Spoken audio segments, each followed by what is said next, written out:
guys, so as I've said before, this is going to be the biggest project to date on this channel. Welcome back.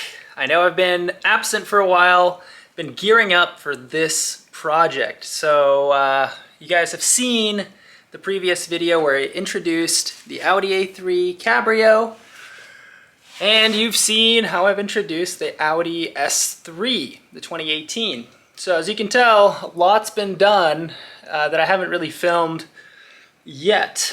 But finally now we have both of the cars in the garage. I pulled them in today, and let me kind of walk you guys through what I'm going to be doing. Look forward to any advice from any of you guys that have done a complete full swap. And in this case, of course, we're going to be making, to my knowledge, the very first Audi S3 Cabrio in the US and in Canada, I believe. Maybe they have these in Mexico. I'm not sure, but it's going to be one hell of a car. But if you guys can see behind me, we have quite a lot of work on our hands. Basically nut and bolt replacement. Everything from the wiring looms to the engine to the transmission to the rear subframe, the all-wheel drive system, fuel tanks, headlights, taillights, I mean the whole thing. So it's basically going to be very, very, very involved. And so I guess let me walk you guys around and kind of explain what we've done so far and proceed. So guys, here we are. This is what the garage looks like right now. Little sneak peek right there. Got some Euro headlights going on to this US spec car for that ultra Euro look. But anyway, here we are. So if you guys see, I removed the doors from this car for the sole purpose of being able to get in and get out. I don't want to remove the doors from this car, but I made sure to have enough space in there to get to everything that I need to get to. And the same thing on the other side, but having two cars with both doors open as I'm kind of moving in and out of interiors, that was a little foresight that I had. As you can see, I've already removed most of the rear components over there. I'm kind of using it as storage right now, but I have a storage solution. If we look up here, we have the headliner removed, the wires exposed. Coming over to the front, I have both of the front fenders removed, and the car looks really crazy like this, kind of looks like a buggy. But all of this is for ease of access, and I am sorry for all of the mess. I'm going to clean it up. But this engine, this transmission is going to go into that car. That engine and transmission is going to be for sale, or if I see a car that fits this motor, I might buy that and put that motor in, because that motor has 60,000 miles. And this car happens to have 60,000 miles. So I got really, really lucky on the mileage. And yeah, so that is the state.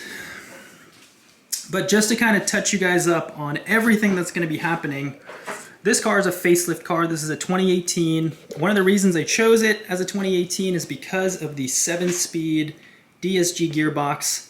The reason for that is because I've had two of these in the past. Both of them have had the 6-speed DSG transmissions that really are not great for highway driving and fuel efficiency. So this 7th gear should help with that and should make this, as nice of a highway cruiser as it is, be almost as fuel efficient.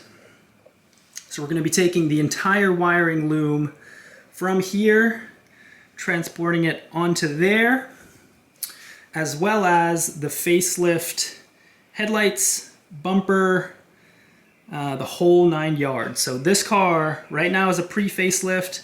The next time it's all back together and on the road again, it is going to be a fully facelifted car, as if this was a 2018 and newer car.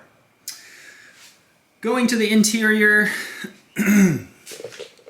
this entire dash is going to come out, obviously, because the wiring looms and things like that are going to be transported.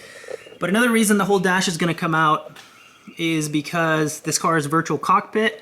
that the other car is going to get. It also has a different MMI system and all of the modules that are associated with this VIN. I hope to have as little coding as possible. And of course, this dash has a little Quattro badge on it. Would not be right. You can see that dash does not have the Quattro badge on it. So yeah, we're going to take the center console, we're going to take everything that we can and put it in here. Now, if we're talking about the seats, as nice as these seats are, they're actually very soft and comfortable, but they're not very sporty, as you can tell. And because these are convertible seats, when you pull that forward, the seat comes forward. So the problem is these seats are black, those seats are not.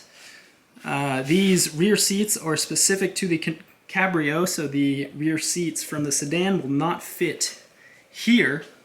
So it's going to be awkward to have black front seats and tan rear seats, as well as the tan interior. So I'm figuring out a seat solution that's a little bit nicer, potentially from an Audi A5 or S5 Cabrio that match this color, but the jury's out on that, not quite sure. But to my knowledge, everything basically up to here on both cars, as far as the wiring, is going to be the same.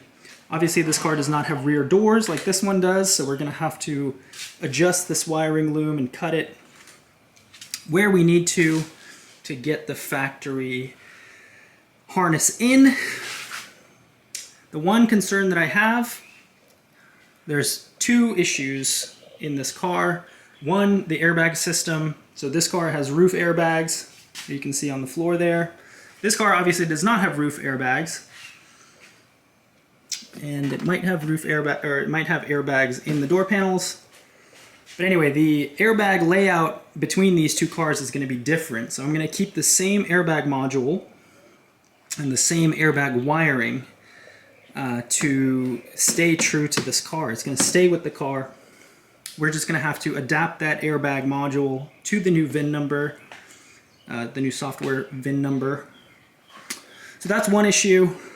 And then the other thing to figure out is I'm going to need to find out whether the roof system on this car is ran through the body control module, or if the roof system from this car is ran through its own module. So whatever the case is, we're keeping the roof button right there. So those are the two kind of major differences between these two cars that we're going to have to tackle.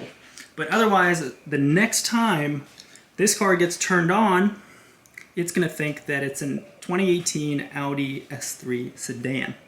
So yeah, guys, that is the plan. What I'm going to do is I'm going to put both cars up on jack stands so that I can get underneath if I need to.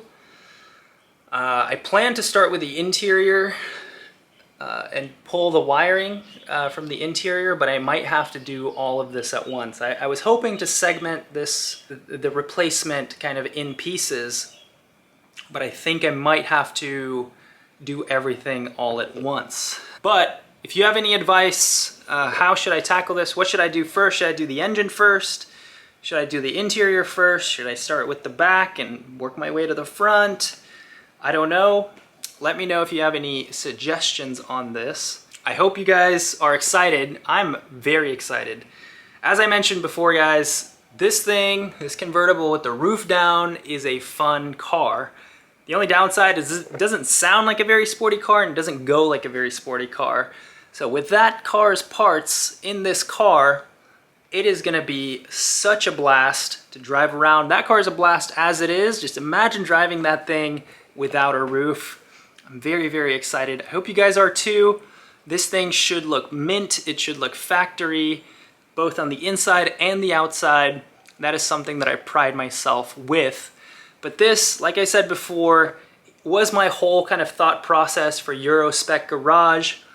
Bringing in cars that we never would have gotten because Audi or Volkswagen never sent them to the US, and building them ourselves as close to factory as possible, so that in the future whenever this car eventually goes to a different owner, they can take it to a dealership to get a proper diagnosis if needed. We're not going to be jumbling up wires and doing all of that. So once again, guys, thank you so much for watching. I hope you guys are excited. I'm super thrilled. Please do subscribe. Please do like. Drop a comment. What do you think? Am I just absolutely nuts or not? I'll see you guys